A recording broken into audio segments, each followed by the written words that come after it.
It's Goldman Diaries. By 6:15, I had the lights on in our bakery. The dough was rising. Espresso machine humming like a lullaby I knew by heart. I turned, Ethan. Not alone. Next to him, a girl. Maybe 22. High ponytail. Nails perfect. Shoes expensive. And she looked around like she already knew. Like she'd been here before. Ethan grinned. This is Brielle, he said. She just graduated from the Culinary Institute. I figured she could work with us for a while. Pause. She'll be in the kitchen. I didn't move. He kept going. She needed a space to get started. I already told her yes, Dada. Already told her yes. No warning. No ask. Just decided. Brielle smiled. Hi. I've seen your stuff on Instagram. It's really charming. I wiped my hands. Nodded. Throat dry. Ethan's phone rang conveniently. He muttered, gotta take this, and disappeared into the office. Just like that. Gone. Brielle took off her coat. Walked behind the counter. Put her bag next to mine. Like she belonged there. Where do you keep your molds? I blinked. She smiled wider. Teeth this time. I just want to start contributing. I turned to the oven. The timer beeped. Cinnamon rolls. My cinnamon rolls. I pulled the tray out. Perfect. Warm. Familiar. She glanced over my shoulder. Cute, she said. Then added, like a punch, very nostalgic. And walked off. That was it. That was the moment. I knew. She wasn't here to help. She wasn't here to learn. She came to take over. And he opened the door. Next morning. I came in at 6. Still dark outside. But the lights were already on. Brielle was behind the counter, typing on a tablet. Like she owned it. She didn't even glance up. Oh, hey. I got here early. Hope that's okay. She stepped aside. And that's when I saw it. The display case completely redone. Gone were the pecan muffins. My banana loaves. Gone were the cinnamon rolls. In their place, neon-colored macarons. Tiny fruit domes. Miniature cakes with gold leaf. Like jewelry. Each one had a tag. Brielle's signature collection. I stared at them. Then at the trash bin nearby. 3 of my cinnamon rolls. Still warm. Still whole. Brielle followed my eyes. Don't worry. I didn't toss everything. There's still room for your stuff. On the bottom shelf. She smiled. Like she just offered me a favor. Like I should be grateful. I walked into the kitchen. Stopped cold. My station moved. My bowl's gone. The handwritten recipe book I'd kept for years? Nowhere. In its place? A laminated chart titled, Modern Standards for Plated Desserts. I stood there. Hands at my sides. Like a guest in someone else's kitchen. Then her voice. From the other side of the room. I figured a little structure wouldn't hurt. You've been doing this your way for years, right? Time to modernize. She said it like she was saving me. Like I was a mess to be cleaned. I turned to Ethan. He didn't flinch. She's just trying to improve the workflow, he mumbled. Didn't even meet my eyes. You two should really learn from each other. I looked back at the laminated chart. Near the bottom, in red pen, my cinnamon roll recipe. Next to it, one word, outdated. That was it. They weren't just pushing me aside. They weren't just changing things. They were rewriting me. Erasing me from the inside out. Like I'd never been there. Like I was just another note in the margin. I came in earlier than ever. 5:45. Still dark. Still quiet outside. It used to feel like mine. But the door was already unlocked. Lights on. Music playing. Not mine. Some weird, trendy electro jazz pulsing through the speakers. The smell hit me next. Lavender. Burnt sugar. No cinnamon. I walked in. And there she was. Brielle. In the kitchen. Wearing my apron. The soft gray one. The one with my initials sewn into the hem. She looked over, casual. Oh hey. I was just testing a pistachio sponge. Wanted to see how it plays in the oven. Like it was normal. Like I wasn't standing there, frozen. The air was warm. But I felt cold. Like something important had slipped through my fingers in the night. Then I saw it. The fridge. A new schedule was taped to the door. Freshly printed. Clean. Professional. 5 names. For shifts. Mine wasn't one of them. At the bottom, in italics, Claire, available by arrangement. Not owner. Not founder. Not even staff. Just optional.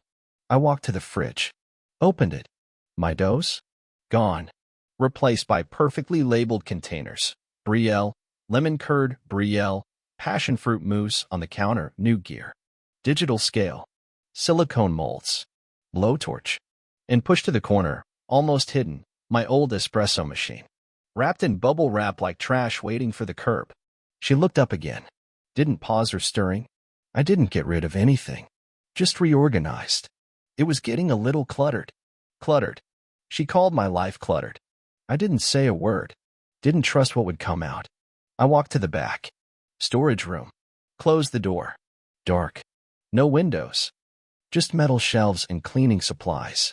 I sat on a flour bag. Quiet. Too quiet. My pulse didn't race. It didn't have to. I built this place. Stained the backsplash myself with blueberry jam. Painted the chalkboard by hand. I held Ethan's hand in this exact corner when we signed the lease. But now? Now I was a maybe. A backup plan. A flavor they'd stopped serving. And the worst part? They didn't throw me out. They just kept moving. Until I had nowhere left to stand. Cafe closed at 6. By 6:30, Brielle had changed. Blazer. Heels. Standing by the front window, angling her phone. Click. Zoom. Adjust. Like the display case was a fashion shoot. Not a bakery. I watched from the kitchen. She didn't notice. Or maybe she did, and just didn't care. Ethan was leaning against the counter. Flat white in hand. One she hadn't asked me to make. She's building a portfolio, he said. This is good for her. I stayed quiet.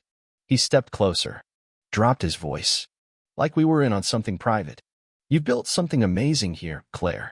Really? But it's okay to let it evolve. We're just trying to bring it into the future. We. That word landed sharp. Harder than I thought it would. I didn't answer. Just walked outside. Grabbed the chalkboard from the sidewalk. Same one I'd used every morning for the last 2 years. But the message I wrote that morning, try our homemade pecan rolls. Gone. In its place, printed handwriting. Digital marker. Now featuring Brielle's signature pistachio tart, my letters. Erased. I turned. Brielle stood behind me, holding her tablet. I updated the cafe bio on the website, she said. Cleaned up the language a little. Nothing major. Just made it feel more professional. She paused. Just long enough to make it feel rehearsed. Hope that's okay. Then smiled. Wide. Polished. It's nothing personal. I nodded. Because I had nothing left to say. But something in me shifted. Not anger. Not even sadness. Just space. Like the last chair had been pulled out, and I was still trying to sit. They left a few minutes later. Ethan. Brielle. Their plans. Their future. I stayed. Just me. The buzz of the fridge. The software of the lights. And the name on the window. Still there. Barely. Mine. But fading. Fast. I sat in silence, realizing that I couldn't stay in this corner any longer. There was no more space for me in this cafe, just like there was no more space for me in their lives. They didn't throw me out. They just made it so that I disappeared. But I was still here. And in that moment, I understood it was time to act. Time to stop asking for permission. That night, I didn't sleep. Not from anger. Not from grief. From clarity. At 2:17 a.m., I grabbed my keys. Didn't even change out of my sweatshirt. Downtown was empty. Streetlights buzzing. That kind of silence that hums in your bones. That kind where every step sounds like a decision. I parked. Small brick building. Faded paint. Rusty sign above the door. Whitman Realty since 1972 lights off. But I knocked anyway. A minute later, Hal opened the door. Slippers. Sleepy. Eyebrows raised. Claire? You okay? I need to talk business. He didn't ask questions. Just stepped aside. Same as he always did. We sat. Old desk. Smelled like paper and wood polish. I pulled out the folder. Thick. Worn. Mine. Original lease. Licensing. State paperwork. The stuff Ethan never touched. Too boring, he said. That's your thing, he'd tell me. So I did it. All of it. Every form. Every signature. My name. No one else's. I'll flip through the pages. Slower than usual. You thinking about selling? I looked him in the eye. No. I'm not selling it. I'm just making sure they never walk through that door again. He leaned back, silent for a few seconds. Ethan doesn't know? He will. When it's too late. Hal gave one slow nod, then opened his drawer, pulled out a lockout notice. Transfer form. Pin. You want to do this clean? Clean. And quiet. We signed. Stamped. Dated. No noise. No drama. No warning. No second chances. He slid the folder back into place. You always had this in you, you know. What? You stopped asking for permission. I walked out into the night. Didn't look back. Didn't hesitate. The sky was black. The air sharp. But for the first time in weeks, I wasn't tired. I was awake. The sidewalk outside was already busy. Coffee cups. The usual Saturday chatter. A couple with a stroller slowed in front of the cafe. But on the glass door, taped dead center, bold font, closed for maintenance. Thank you for your patience. Ethan showed up first. 2 coffees in hand. Brielle right behind him. Box of macarons. Clipboard under her arm. White chef's coat, freshly pressed. Brielle S. Stitched clean across the chest. She froze. Pointed. Who put that sign up? We're not closed. Ethan pulled out his keys. Tried the lock. Didn't budge. He tried again. Harder. Nothing. Inside, there was movement. Tables being shifted. Display shelves emptied. Boxes taped and stacked. Then the door cracked open. A woman in business casual. Calm. Direct. Can I help you? Ethan blinked. Yet we're the owners. What's going on here? She tilted her head slightly. Not anymore. This location is no longer available to you. Brielle stepped forward. Tight smile. Excuse me? This is my cafe. The woman didn't blink. No, it never was. She handed over a file. Ethan opened it. Read the top line. Property owner, Claire Bennett signed. Stamped. Filed. He stared at it. She can, the woman cut in. And she did. You're not on any of the paperwork. Behind her, a man appeared, holding a box. Where do you want this one? If it says Brielle, personal, place it by the curb. Pick up until 5 p.m. People were watching now. 2 girls from the flower shop. A guy from the barber shop. Phones out. Whispering. One voice rose just enough to catch. Isn't that the pastry girl who kicked out the cinnamon lady? Brielle's jaw clenched. Her voice snapped. This is ridiculous. I built that menu. I modernized this dump. The woman didn't move. You made it hollow. Ethan turned to her, confused. I thought you said she signed it all over. Brielle's eyes darted. You told me she didn't care anymore. He didn't answer. Didn't have to. Brielle clutched the box tighter. Ethan tried the handle one last time. Still locked? The woman gave a small nod. Then quietly, firmly, closed the door. Final. No drama. No return. I didn't go back. Not once. Didn't walk past the cafe. Didn't check the windows. Didn't glance at the sign. I stayed home. And for the first time in months, the silence didn't punish me. It held me. Sunday morning. Balcony. Blanket wrapped tight. Steam curling from a mug of tea. I didn't have to rush. In front of me, a notebook. Still empty. Pages soft, corners curled. Beside it, a cardboard box. Hadn't opened it in weeks. Inside, my old apron. Still faintly scented. Metal labels from the display case. Claire's banana bread. Grandma June's pecan rolls. Recipe cards. Creased. Butter-stained. And a photo. Me. Opening day. Hearth and honey behind me. Hands dusted in flour. Eyes full of hope. Still believing in forever. I held it with both hands. Edges soft. Like memory. Like something you can almost touch, but not quite. My phone buzzed. Ethan. Again. Why did you do this? You didn't even talk to me. You burned it all down. I placed the phone face down. Didn't answer. Not because I didn't have the words, but because I didn't know them anymore. The wind shifted. The notebook fluttered. Pages danced for a second, then stilled. I exhaled. Then the buzzer rang. One short buzz. No knock. I stood. Walked to the door. Opened it. No one there. Just an envelope. Plain white. No name. No return address. I picked it up. Tore the seal. Inside, a photo. Me. standing in front of Hearth and Honey. But the name on the sign? Crossed out. Red ink.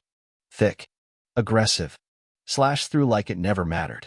Below it, one handwritten line. No signature. No punctuation. You think this is over? I never found out who left the envelope. Didn't need to. They wanted me to feel watched. To doubt. To look over my shoulder. But the truth is, I'd already walked away. 2 weeks passed. I didn't go near the cafe. Didn't scroll their pages. Didn't type their names. I just lived. For the first time in years, without apologizing for breathing. Ethan called. More than once. I saw it. Didn't pick up. Then came the message. You could have just talked. Why so harsh? I looked at the screen. Smirked. Bitter. Deleted. No reply. As if any of it had ever been gentle. Brielle was posting again. White loft. Bear counters. Caption. New project coming soon. But the comments were different now. Where's the woman with the cinnamon rolls? It's empty now. Even the smell's gone. I missed the mornings when it felt real. The post disappeared the next day. She acted like she didn't see it. But of course she did. And me? I was sitting in a little coffee shop. 2 blocks from Hearth and Honey. No neon signs. No crafted modern anything. Just plain mugs. Warm vanilla in the air. And cinnamon. I ordered a latte. Simple. Soft. Enough. The bun I picked up tasted almost like mine. Not quite. But close enough to make me smile. I opened a book. Started to read. And then the phone rang. Unknown number. Hello. Hi. Is this Claire Bennett? Yes. My name's Janet. We're opening a small bakery on the south side. You came highly recommended. We'd love to invite you in for a trial run. See if it's a good fit. I paused. Then, all right. But just so you know, I didn't go to a culinary school. I don't do edible flowers or gold flakes. I don't make desserts for likes. I make cinnamon rolls that taste like memory. The kind you eat and remember your grandmother's hands. The warmth. The mess.